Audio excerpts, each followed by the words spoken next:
આજથી સંસદના ચોમાસુ સત્રનો પણ પ્રારંભ થવા જઈ રહ્યો છે।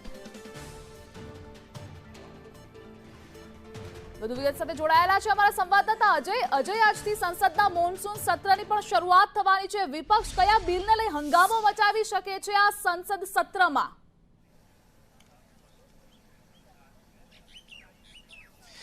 देखिए, निश्चित तौर पे मानसून सत्र एक ऐसे वक्त में हो रहा है जब कई सारी चीज़ें नए तौर पे डेवलप हो चुकी हैं। ऐसे में विपक्षी पार्टियों की कोशिश होगी कि जिस तरह से एक के बाद एक स्टेट लगातार विपक्षी पार्टियों से छीनते जा रहे हैं, ऐसे में विपक्षी पार्टियां संसद के मानसून सत्र में घेर करके कहीं कहीं ये मैसेज देने की कोशिश करेंगी कि किस तरह से केंद्र सरकार जो डेमोक्रेसी को कुचल रही है।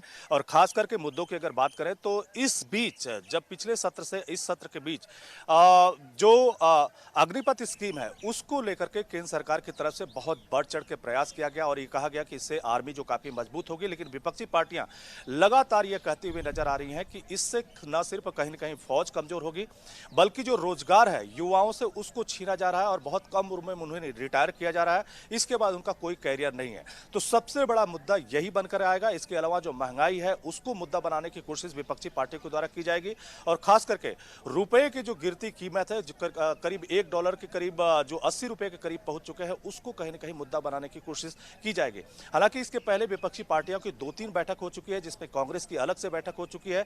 मुद्दों की पूरी एक लिस्ट तैयार की गई है जिसको एक के बाद एक यहां पे रखने की कोशिश की जाएगी। यहां तक कि जब शुक्रवार को लोकसभा स्पीकर की तरफ से भी जो मीटिंग बुलाई गई थी उसमें भी विपक्षी पार्टियों ने अपने मुद्दों की एक लिस्ट सौंपी और कहा कि इस पे हम चर्चा चाहते हैं और स्पीकर से ये उम्मीद करते हैं कि इन मुद्दों पर कहीं न कहीं चर्चा के लिए उनको वक्त मिलेगा। तो एक तरह से यह तय हो चुका है कि विपक्षी पार्टियां इस मानसून सत्र को आसानी से जाने नहीं देंगी। वहीं सरकार की कोशिश है कि कई सारे ऐसे बिल थे जो पिछले सत्र में कहीं न कहीं लटक गए थे उनको भी इस मानसून सत्र में पास कराया जाए। लेकिन 24 नए बिल लेकर के आई है केंद्र सरकार और उसको भी पास कराने की कोशिश करेगी। हालांकि केंद्र सरकार की तरफ से ये बार बार कहा जा रहा है या एनडीए की तरफ से या बीजेपी की तरफ से कहा जा रहा है कि मानसून सत्र ज्यादा फ्रूटफुल हो, विपक्षी पार्टियां जो है उसमें सहयोग करें, शांतिपूर्ण तरीके से पूरा मानसून सत्र चले, विपक्षी पार्टियों की बातें भी सुनी जाएंगी। लेकिन अगर संसद को बाधित करने की कोशिश की जाएगी तो उसको लेकर के वो कहीं न कहीं टॉलरेंट की भूमिका में नहीं रहेंगे। लेकिन इस बीच 2-3 और मुद्दे हैं और खास करके इस बार के मानसून सत्र में लोकसभा सचिवालय की तरफ से कुछ ऐसे शब्द का चयन किया गया है जिसको असंसदीय बनाया गया है, जिसमें जुमलाजीवी से लेकर के शकुनी या तमाम सारे ऐसे शब्द हैं जिनको लेकर के ये कहा गया कि इन शब्दों का इस्तेमाल जो सांसद हैं अब नहीं कर सकेंगे। हालांकि भारतीय जनता पार्टी का कहना है कि ये शब्द अगर यूज भी किए जाते हैं संसद में तो किस संदर्भ में किया जाएगा उसके बाद ये तय किया जाएगा कि ये शब्द संसदीय हैं या नहीं है। लेकिन विपक्षी पार्टियां इसको मुद्दा बनाकर के कहीं न कहीं मानसून सत्र में उठाने की कोशिश करेंगे, जबकि विपक्षी पार्टियों की तरफ से खास करके कांग्रेस की तरफ से कहा गया है कि वो इन शब्दों का इस्तेमाल करेंगे, ये उनका डेमोक्रेटिक राइट है। बाद में सरकार क्या फैसला लेती है वो बाद में देखा जाएगा।